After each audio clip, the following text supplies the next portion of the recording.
136 اور انہوں نے اللہ کے لیے ان کھیتوں اور مویشیوں میں سے ایک حصہ مقرر کیا جو اللہ نے پیدا کیے، پھر اپنے گمان کے مطابق کہا یہ حصہ اللہ کے لیے ہے اور یہ ہمارے شریکوں یعنی بتوں کے لیے۔ پھر جو حصہ ان کے شریکوں کا ہوتا وہ اللہ تک نہ پہنچنے دیتے، اور جو اللہ کا حصہ ہوتا وہ شریکوں کو دے دیتے۔ بہت ہی برا فیصلہ ہے جو وہ کرتے ہیں۔ یہ آیت مشرکین عرب کی ایک بدعت اور گمراہی کو بیان کر رہی ہے۔ وہ لوگ اپنی فصلوں اور جانوروں میں سے کچھ حصہ اللہ کے نام پر اور کچھ اپنے بتوں کے نام پر نکالتے تھے، پھر اس میں بھی ظلم اور بے انصافی کیا کرتے تھے کہ اگر بتوں والے حصے میں کچھ خرابی ہو جاتی یا کمی ہو جاتی تو اللہ کے حصے سے پورا کر دیتے، لیکن اگر اللہ کے حصے میں کمی ہو جاتی تو بتوں کے حصے سے نہ دیتے، یعنی اللہ کو کم تر سمجھتے اور بتوں کو مقدم رکھتے۔ اللہ تعالیٰ نے ان کی اس عمل کو سختی سے مذمت کے ساتھ بیان کیا۔ بہت ہی برا فیصلہ اور غلط تقسیم ہے جو یہ کرتے ہیں۔ آیت 137 اور اسی طرح بہت سے مشرکوں کے لیے ان کے شریکوں نے ان کی اولاد کو قتل کرنا خوشنما بنا دیا تاکہ انہیں ہلاکت میں ڈال دیں اور ان کے دین کو ان پر مشتبہ کر دیں، اور اگر اللہ چاہتا تو وہ ایسا نہ کرتے، بس انہیں اور جو کچھ وہ جھوٹ کرتے ہیں چھوڑ دو۔ اس آیت میں اللہ تعالیٰ نے مشرکین عرب کی ایک اور ہولناک گمراہی کو بیان کیا ہے۔ بعض قبائل اپنی بیٹیوں کو زندہ دفن کر دیتے تھے اور بعض اپنی اولاد کو اس لیے قتل کرتے تھے کہ وہ بتوں کے لیے نذر تھی یا غربت کے خوف سے۔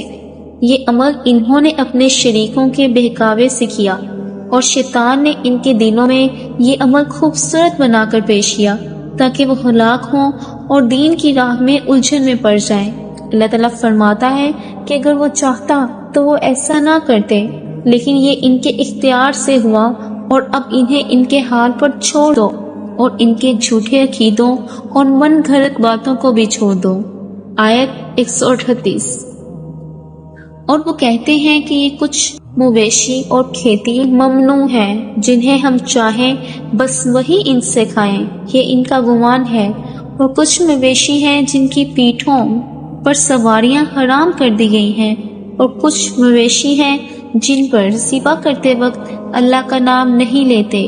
یہ سب اللہ پر جھوٹ باندھنے کی وجہ سے ہے، عنقریب وہ اپنے افتراء جھوٹ کی سزا پائیں گے۔ اس آیت میں مشرکین عرب کی خود ساختہ مذہبی پابندیوں پر تنقید کی گئی ہے۔ وہ کچھ جانوروں اور کھیتوں کو خود سے حرام یا خاص قرار دیتے تھے اور کہتے تھے یہ مویشی اور کھیت ممنوع ہیں، ان سے صرف وہی کھا سکتے ہیں جنہیں ہم اجازت دیں۔ کچھ جانوروں کی پشت پر سوار ہونا حرام سمجھتے تھے۔ کچھ مویشی ایسے تھے جنہیں وہ ذبح کرتے وقت اللہ کا نام نہیں لیتے تھے بلکہ بتوں کے نام پر ذبح کرتے تھے۔ یہ سب انہوں نے اللہ کے دین میں من گھڑت طور پر شامل کر رکھا تھا۔ اللہ تعالیٰ فرماتا ہے یہ سب اللہ پر جھوٹ باندھنا ہے اور وہ جلد اس جھوٹ کی سزا پائیں گے۔ آیت 139 اور انہوں نے کہا ان مویشیوں کے پیٹ میں جو کچھ ہے وہ خاص ہمارے مردوں کے لیے ہے، اور اپنی بیویوں پر اسے حرام کر دیا، اور اگر وہ مویشی حاملہ ہوں تو اسے ان سے روک دیا جاتا ہے۔ یہ آیت مشرکین عرب کی ایک اور غلط فہمی اور خود ساختہ مذہبی پابندی کو بیان کرتی ہے۔ وہ کہتے تھے کہ مویشیوں کے پیٹ میں جو کچھ ہے وہ خاص ہمارے مردوں کے لیے مختص ہے، یعنی وہ اسے اپنی بیویوں کو نہیں کھلانے دیتے تھے۔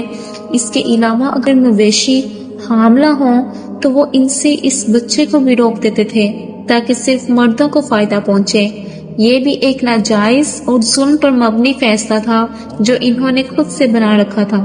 اللہ تعالیٰ اس رویے کو ناپسند کرتا ہے کیونکہ یہ جنس کی بنیاد پر ناانصافی اور ظلم ہے، اور اس میں اللہ کے دین کے بجائے اپنی مرضی شامل کی گئی ہے۔ آیت 140 بے شک وہ لوگ خسارہ اٹھا چکے ہیں جو اپنی اولاد کو نادانی اور جہالت میں قتل کر بیٹھے، اور جو کچھ اللہ نے انہیں رزق دیا اس کو اللہ پر جھوٹ باندھ کر حرام کر دیا۔ وہ گمراہ ہو گئے اور نہ ہدایت یافتہ تھے۔ یہ آیت ان مشرکوں کی مذمت کرتی ہے جنہوں نے اپنی اولاد کو بغیر علم اور سمجھے ہوئے قتل کیا، خاص طور پر بیٹیوں کو زندہ دفن کرنے کا ظلم۔ ساتھ ہی وہ اللہ کے رزق کو بھی جھوٹ مان کر حرام کرتے تھے، یعنی اللہ کی اجازت کے بغیر خود سے حرامیاں واضح کرتے تھے۔ اللہ تعالیٰ نے واضح فرمایا کہ یہ لوگ واقعی نقصان اٹھانے والے ہیں، کیونکہ انہوں نے اپنی جانوں اور آخرت دونوں کو نقصان پہنچایا، اور وہ نہ ہدایت یافتہ تھے اور نہ راہ راست پر تھے۔